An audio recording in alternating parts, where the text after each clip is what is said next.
Thank you, Rhency, for joining us today. How are you doing? All good, thank you. Thank you, Surya. Okay, Thanks to for start, having me today. it's a pleasure. So, to start with, what is and what is not employee engagement? Oh, yeah, the perennial question. Well, I think in simple terms, employee engagement is about the commitment of employees towards work and also their organization.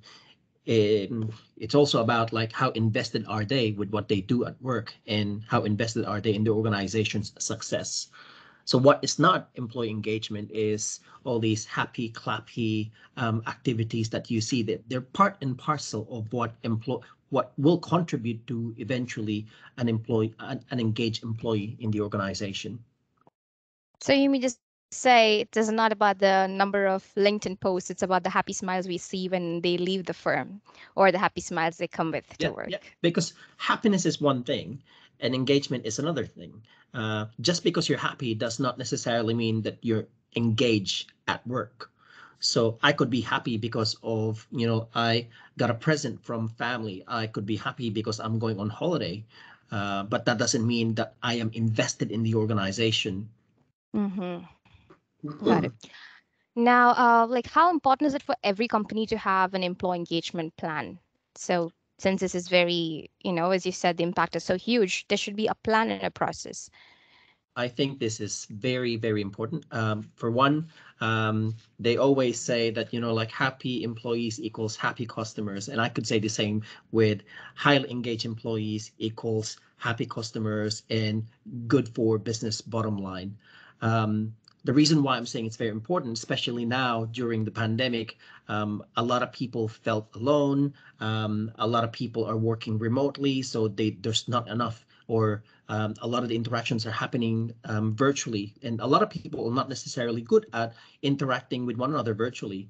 Unlike in the past where everyone's working in the office, like people can just, go to someone's office and say hi and then have that interaction, or the manager can go directly to the employee and vice versa. So if an employee is struggling on something, they can just easily go to the manager's office and then say like, I need help on this one. Now it's not as easy as it used to be. So there are a lot of challenges that actually the pandemic brought, but at the same time, the pandemic also brought a lot of new ways of working that I would say created opportunities for us to do things differently in terms of how do we create a hybrid workforce. Okay, so you mean to say because there's a big shift because of the pandemic from the historical working style to this hybrid culture, it has affected both productivity and also the employee feeling at large, if I'm not wrong. Massively, massively. I think I read an article like last week.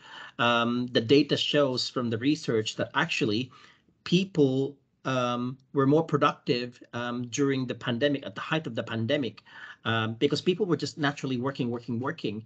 Now, the danger to this was people, there's high there's a huge increase in terms of burnout and people feeling alone, people feeling detached, not only from the organization, but also from their teams.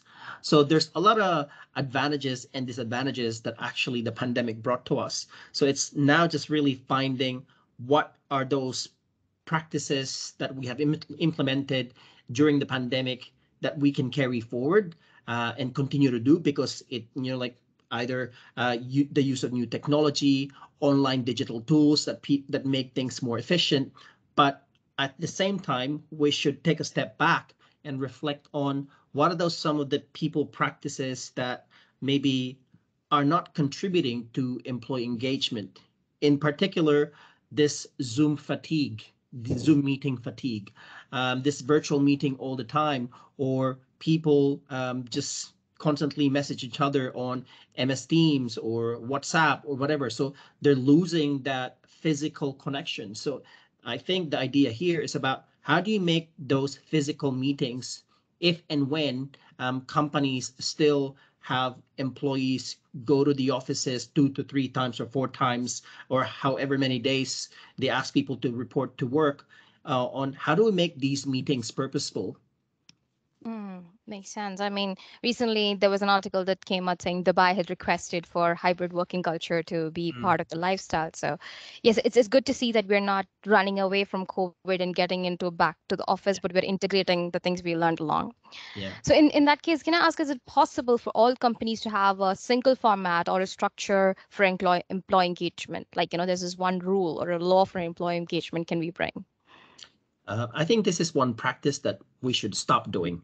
It's one size fits all approach to um, employee engagement, or for anything for that matter, because you and I have different preferences. Imagine for a large organization with 10,000, 20,000, 30,000 employees.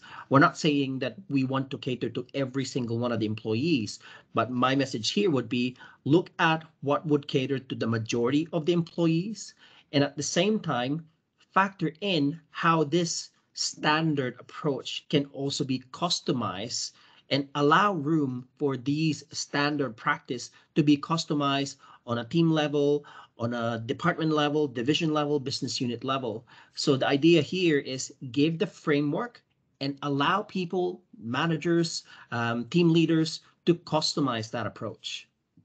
Okay, with regards to that, then can you just tell us what all the key points or the factors that we need to keep in mind when we are developing an employee engagement strategy? And how do we create that room for customization?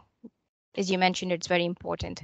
Yeah, I think some of the things that we need to take into consideration when we put together your or some an organization's employee engagement strategy is think about how is this strategy going to be communicated to the employees? How would they know? How would they know what areas will be tackled by the organization? And what's the approach that we're going to be doing in order to identify these important areas for employees? Um, Again, like going back to the measurement, like how are we going to be measuring the impact of whatever initiatives or program that we're going to be putting in place? And lastly, it's all about also the sustainability of any practice that we're going to be putting in place. What we don't want to happen is we put that strategy in place and then it becomes basically something that is engraved in stone that no one can touch that. I think the name of the game now, because of whatever's happening, and we are still in the global pandemic, is how do you make sure that your strategy, regardless if it's engagement, well-being, culture, HR, or business strategy, is agile enough to cater to what people really want to see in the workplace changed. So, like, how do we measure it in that case? Like, how do we know as an HR or a person who's implementing it or overseeing it? I think one of the most the easiest one is as an indicator is you must have your own engagement survey or whatever survey you have to make sure that not only you look at the totality of engagement but also the impact of the different initiatives. So instead of you measuring your engagement survey like once a year or once every 6 months, consider breaking down also the different components of your engagement strategy and see what the impact of this in the from the employee's experience, but also from the business productivity. For example, if you're going to be addressing leadership development, you identified that out of your 20 leaders, 50% of your leaders are not necessary are basically new leaders. And obviously this will create disengagement to their direct reports because potentially these are leaders who are not necessarily good at managing people. Okay, this is just an example. So if you were to implement a leadership development program or coaching program for these leaders, some of these programs can be very expensive. So measuring what that might look like in terms of once it's introduced, how would this impact the productivity of their people? And how would this impact the productivity of their business unit or the organization or the team? I think is super important in understanding the return on investment in any initiatives that you're putting in place when you have that employee engagement strategy. Well, that is a very in-depth analysis that every HR needs to pay attention to do, I guess. So with regards to that, what are the other advices that, you would like to share to the HR practitioners or anything regarding employee engagement, take to the next level or to start with?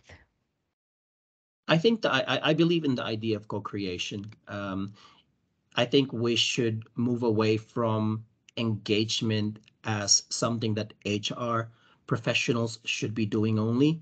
Um, Engagement is everyone's responsibility. I'm talking about the managers and also the employees. So if we want to create an engaged workplace, everyone has a role to play. Obviously, HR will take the lead in this in terms of creating the strategy, creating the framework, creating the programs.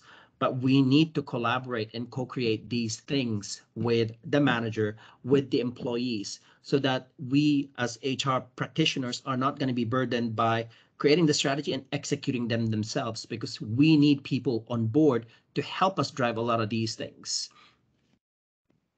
Perfect. Thank you so much for joining us and sharing all of these insights. I'm pretty sure after, some time we could have an amazingly engaged and probably not a happy employee, but engaged employees in the industry. Thank you so much for your valuable insights and hope to see you sometime else in that. Thanks, Surya. Thank Thanks, you. bye.